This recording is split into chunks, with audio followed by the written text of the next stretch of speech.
المرة مطخة.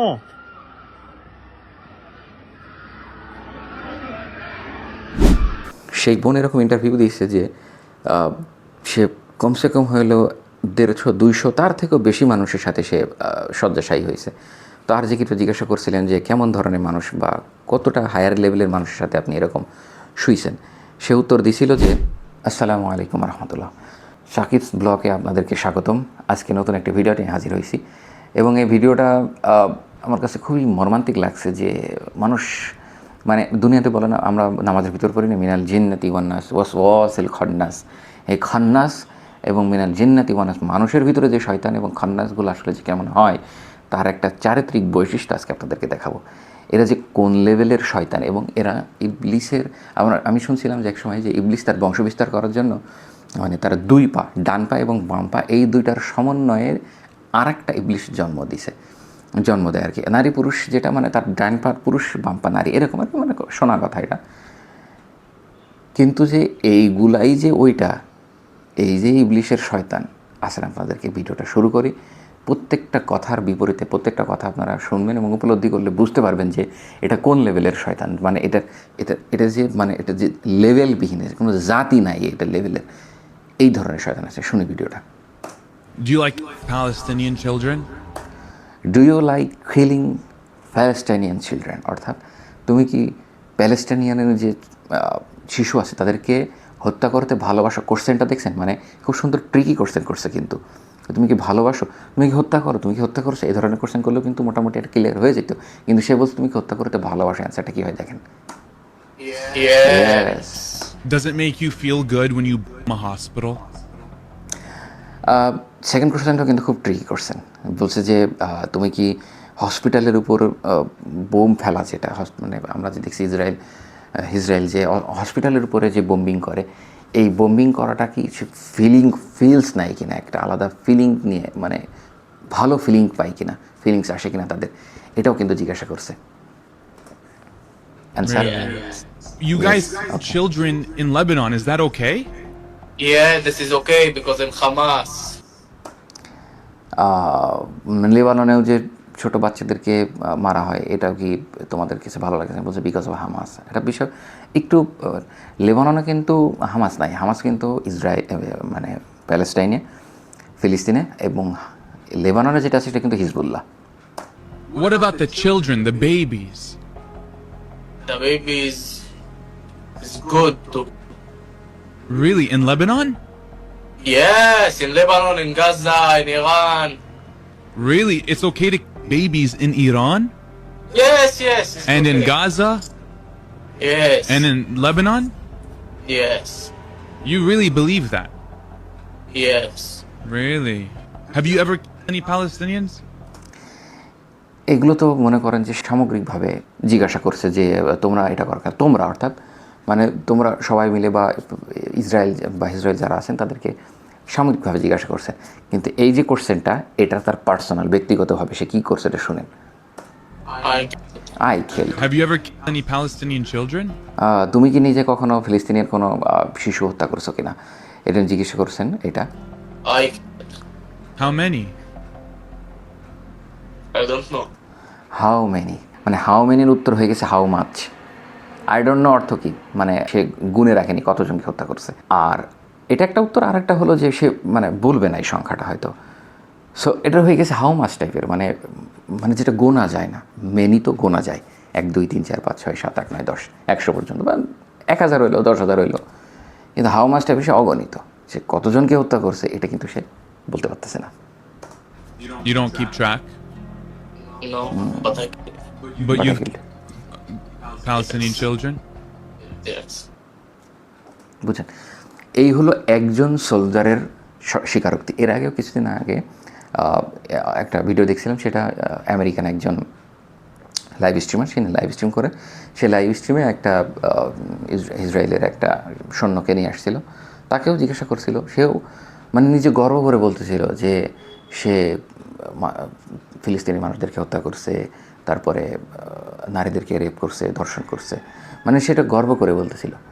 আপনারা বিষয়ে বুঝি, কনক্লুশনে আসতেছি, মানে মানুষ কোন লেভেলের শয়তান হয়ে গেলে, এই শয়তান কিন্তু মানুষ একদিনে হয় না, মানুষকে শয়তান বানানো হয়, কেউ কিন্তু শয়তান হয়ে জন্ম নেয় না। হ্যাঁ, প্রত্যেকটা মানুষের সাথে কিন্তু একজন শয়তান থাকে, এবং যখন সে দুনিয়াতে ভূমিষ্ঠ হয় তখন সে শয়তানটা কিন্তু তার সাথে দুনিয়াতেই আসে।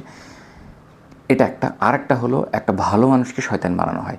ভালো মানুষকে কীভাবে শয়তান বানানো হয়, এপিস্টিন ফাইল কিন্তু তার মানে খুব উৎকৃষ্ট একটি উদাহরণ। কেমন, যত শয়তানি কার্যক্রম আছে, যত খারাপ কাজ আছে, একটা মানুষকে যখন এই খারাপ কাজগুলো করানো হয়, প্রথমে এটা শুরু করে মদ খাওয়ানো দেয়। কারণ মানুষ যখন, এটা আল্লাহ তাআলা এমনি হারাম করেন, যখন মদ খাইয়ে ফেলানো হয় না, বা অ্যালকোহলে মুখ দিয়ে ফেলে, তখন তার হিতাহিত জ্ঞান লোপ পায়। এরপরে তাকে যা বলবে সে তাই করবে। আপনি খেয়াল করে দেখবেন বাংলাদেশের অনেক পলিটিশিয়ান আছে। একটা আরজি কিবরিয়ার একটা শোতে শুনছিলাম একটা বোনের কি বলবো ইন্টারভিউ। সেই বোন এরকম ইন্টারভিউ দিয়েছে যে সে কমসে কম হলেও 150-200 তার থেকেও বেশি মানুষের সাথে সে শয্যাশায়ী হয়েছে। তো আর যে কিছু জিজ্ঞাসা করছিলেন যে কেমন ধরনের মানুষ বা কতটা হায়ার লেভেলের মানুষের সাথে আপনি এরকম শুইছেন, সে উত্তর দিছিল যে মন্ত্রী সচিব পর্যন্ত সে শুইছে। কীভাবে সম্ভব হলো? নিঃসন্দেহে অ্যালকোহল। মানুষের আসলে টাকা খরচ করার যখন জায়গা থাকে না, তখন কোথায় টাকা খরচ করবে? অ্যালকোহলের পেছনে খরচ করে। এরকম অনেক কর্পোরেট হাউসের মালিকরা আছেন যারা টাকা খরচ করার জায়গা থাকে না, 2-4 জন এক জায়গায় বসে খান। এবার খাওয়ার পরে কী দরকার? এটা দরকার হয়।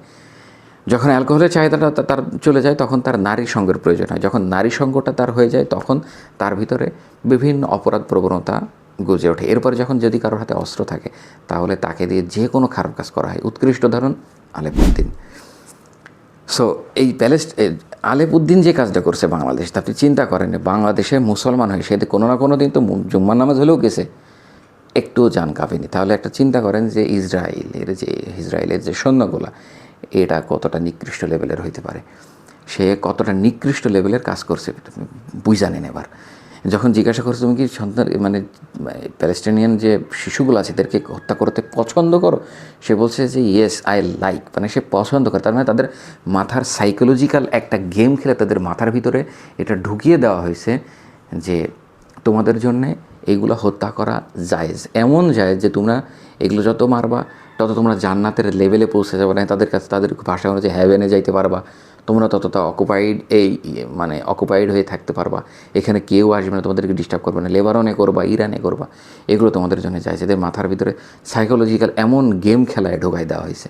আল্লাহ তাআলা যে মুসলমান বানাইছে, এটা যে মানে কত বড় নিয়ামত হয়েছে। আপনি আসলে এই সকল বিষয়গুলো খারাপ না গেলে আপনি কত বড় নিয়ামত পাইছেন এবং কত ভালো নিয়ামত পাইছেন, ভালো নিয়ামতগুলো আসলে বুঝছেন। যখন এই খারাপগুলো সামনে আসে না, তখন আমার অন্তরের ভিতরে এত শান্তি লাগে যে আলহামদুলিল্লাহ, আল্লাহ তাআলা তো আমাকে এই লোকটার মতো বানাইতে পারতো, আল্লাহ তাআলা তো আমাকে এই লোকটার কপালটা দিতে পারতো, কিন্তু না, আলহামদুলিল্লাহ আমার দ্বারা এই ধরনের খারাপ কাজ আল্লাহ তাআলা নেন না। মৃত্যুর পরবর্তী যে একটা জিন্দিগি আছে, এটার উপরে যারা বিশ্বাস রাখবে ইনশাআল্লাহ তাদের উপরে তারা কখনো এই ধরনের বিষয়ের সাথে কোনো দিন জড়াবে না। এই জন্য ভাই, প্যালেস্টাইনিয়ান যারা আছেন তাদের জন্য আমরা দোয়া করবো, ইরান যারা আরও মুসলমান কান্ট্রি আছেন তাদের জন্য আমরা দোয়া করবো। কিন্তু সামনে আসতেছে শেষ পয়েন্ট, আপনাদেরকে বলি, সামনে সময় আসতেছে।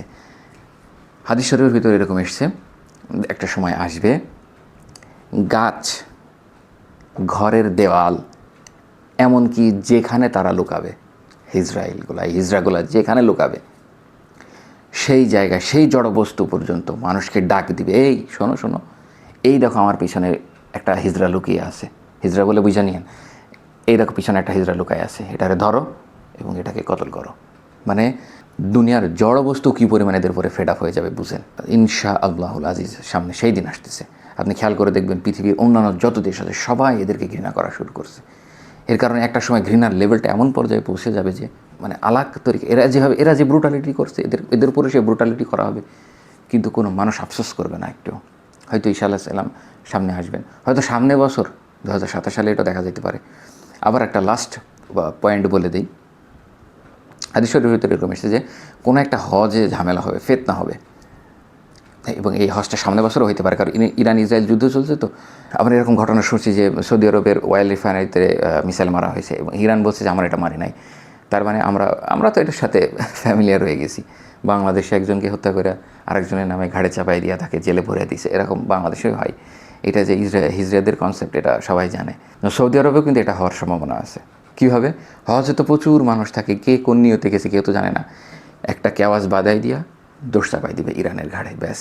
এরপরে শুরু হবে আরবদের ভিতরে কামড়াকামড়ি, কারণ হজের মৌসুম খুব সেন্সিটিভ। আবার আবার এরকম আদিসের ভিতরে এরকম এসেছে যে মদিনাতে এরকমভাবে ফিতনা দেখা যায়। আর আল্লাহ রসুল সাল্লাল্লাহু আলাইহি সাল্লাম বলছেন যে মদিনাতে ফিতনা, সারা দুনিয়াতে ফিতনা ছড়িয়ে যাবে। এই জন্য আল্লাহ তাআলা আমাদেরকে হেফাজত করুক, সৌদির উদয় করুক, আর এই ইসরায়েলদেরকে আল্লাহ তাআলা হেদায়েত দান করুক। যার কপালে হেদায়েত আছে তাকে হেদায়েত দান, আর যার কপালে হেদায়েত নাই তাকে নমরুদ, হামান, কারণের মতো তার সাথে মুআমালাতের ব্যবস্থা করুক।